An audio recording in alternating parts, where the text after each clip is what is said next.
സ്വാഗതം. Very good morning. Have A nice day. ഇന്നൊരു relationship reading എടുക്കാമെന്ന് വിചാരിച്ചു. അപ്പോൾ അതിനെക്കുറിച്ച് പാസ്റ്റ് നോക്കിയപ്പോൾ പാസ്റ്റ് പ്രസൻറ്റ് ഫ്യൂച്ചറായിട്ട് നോക്കിയപ്പോൾ പാസ്റ്റിൽ വന്നിങ്ങനെ ഡബിൾ എന്നുള്ള കാർഡാണ്. ഡബിൾ എന്നുള്ള കാർഡ് ടെംപ്റ്റേഷൻ്റെ, പിന്നെ അഡിക്ഷൻ്റെ, ലസ്റ്റ് ഇതിനെയൊക്കെ സൂചിപ്പിക്കുന്ന ഒരു കാർഡാണ്. രണ്ടാമത്തെ കാർഡ് വന്നിരിക്കുന്നത് 4 ഓഫ് കപ്സ് ആണ്. അപ്പോൾ 4 ഓഫ് കപ്സ് ആയതുകൊണ്ട് കപ്സ് ഇമോഷനെ സൂചിപ്പിക്കുന്ന കാർഡായതുകൊണ്ട് ഇതൊരു റിലേഷൻഷിപ്പ് ബേസ്ഡ് ആയിട്ടുള്ള കാർഡാണ്.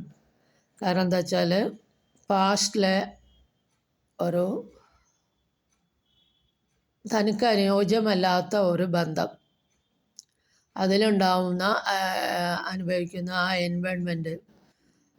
എൻവയോൺമെൻറ്റിൽ ബുദ്ധിമുട്ടുകൾ, കാരണം അവിടെ ഡബിളാണ് വന്നിരിക്കുന്നത്. ആ ഡബിൾ എന്ന് പറയുമ്പോൾ അഡിക്ഷൻ്റെ, പ്രലോഭനത്തിൻ്റെ, അഡിക്ഷൻ്റെ, ലസ്റ്റിൻ്റെ ഒക്കെ കാർഡാണ്. അതായത് ചുറ്റുപാടുകൾ തനിക്ക് യോജിച്ചതല്ല, അങ്ങനെ ഉള്ള ഒരു റിലേഷനായിരുന്നു പാസ്റ്റ്. ഇപ്പോൾ പ്രസൻറ്റിലെ 4 ഓഫ് കപ്സ് ആണ്, അതാണ് ഡബിൾ വന്നിരിക്കുന്നത്. അതായത് ഇങ്ങനെയുള്ള ടെംപ്റ്റേഷനിലും അഡിക്ഷനിലൊക്കെ പോയി പെട്ട് കഴിഞ്ഞാൽ പിന്നെ അതിൽ നിന്ന് രക്ഷപ്പെടാമെന്ന് പറഞ്ഞാൽ തീരെ എളുപ്പമല്ല. അപ്പോൾ അങ്ങനെയുള്ള ഒരു റിലേഷനിൽ പെട്ടിട്ട് ഒരു കുടുങ്ങിയ അവസ്ഥയിലിരിക്കുന്ന ഒരു കാർഡാണ് 4 ഓഫ് കപ്സ്. പുറമേ നിന്ന് വേറെ കപ്സ് വരുന്നുണ്ടെങ്കിലും അയാൾ ഒന്നും സ്വീകരിക്കാൻ തയ്യാറല്ല. ഒരു കുടുങ്ങിയ അവസ്ഥ, ഒരു അഡ്ജസ്റ്റ്മെൻ്റ് കാർഡ്,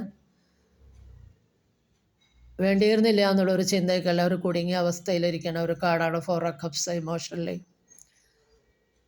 ഒരു വായുന്ന ഒരു കപ്സ് വരുന്നുണ്ടെങ്കിലും അയാളൊന്നും സ്വീകരിക്കാൻ തയ്യാറില്ല. അത് നമ്മുടെ ഫ്യൂച്ചർ നോക്കിയപ്പോൾ ഏസ് ഓഫ് കപ്സ് ആണ്. അപ്പോൾ വിഷമിക്കേണ്ട.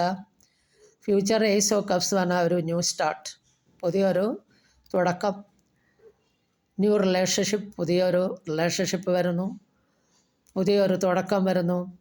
അതല്ലെങ്കിൽ അതൊരു സൗഹൃദമാവാം, അതല്ലെങ്കിൽ പുതിയതായിട്ടുള്ള ഒരു സ്പിരിച്വലായിട്ടുള്ള ഉണർവ് ഉണ്ടാവുന്നു എന്നുള്ളത്.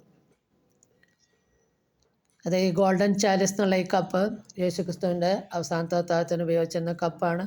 അതിലേക്ക് ഒരു പ്രാവ് ഇറങ്ങി വരുന്നത് സ്പിരിച്വലായിട്ടുള്ള ഒരു ഉണർവിനെ സൂചിപ്പിക്കുന്നു.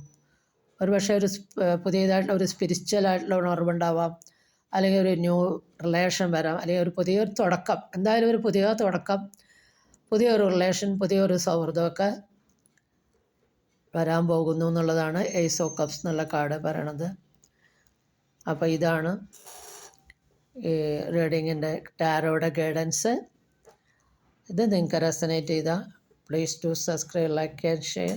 Thank you.